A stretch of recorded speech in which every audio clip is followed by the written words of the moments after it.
Ninth month में patients जो आगे पूछते हैं डॉक्टर साहब कोई तरीका बता दें, कुछ टोटका बता दें कि ये जो हमारी दर्दें हैं जल्दी से तेज हो जाए, जो है ना जल्दी से नॉर्मल डिलीवरी हो जाए। तो मैं अपनी पेशेंट्स को ये कहती हूँ कि आपको जिस वक्त पेन्स आती हैं तो उनको तेज किया जा सकता है, लेकिन उसके लिए भी आप ही ने हिम्मत मारनी है। 9वां महीना स्टार्ट हो गया तो आपको जाहिर है कच्ची पक्की सी दर्दें शुरू हो जाएंगी, और आप जो आते हो तो आप कहते हो डॉक्टर साहब अभी तक दर्दें नहीं आई, डॉक्टर साहब अभी तक दर्दें नहीं आई, ये जो कच्ची दर्दें कैसे तेज हो जाए। तो ये कच्ची दर्दें आपने अंदाजा ये नहीं लगाना, प्रेगनेंसी में आपने इस चीज का अंदाजा नहीं लगाना कि आपका 9वां महीना चढ़ गया है या क्या डेट। आपने अपनी ईडीडी ये एस्टिमेटेड डिलीवरी डेट को जहन में रखना है, उसके पूरे होने का वेट करना है, दर्दों के तेज होने का वेट नहीं करना। क्योंकि अगर आपका जैसे ही टाइम पूरा हो जाता है तो दर्दें ऑटोमेटिकली तेज हो जाती हैं।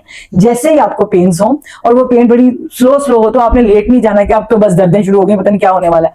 आपने हल्की फुल्की वॉक रखनी है, हल्का फुल्का खाना रखना है, वो खुद ही, और यूरिन स्पेशली बार बार पास करना है। उससे क्या होता है कि आपका यूरिन ब्लैडर एम्प्टी हो जाता है। जैसे यूरिन ब्लैडर एम्प्टी होता है तो यूट्रस को कॉन्ट्रैक्शन करने की ज्यादा स्पेस मिल जाती है, तो पेन्स ग्रेजुअली इंक्रीज हो जाती हैं और बेबी नॉर्मल डिलीवर हो जाता है।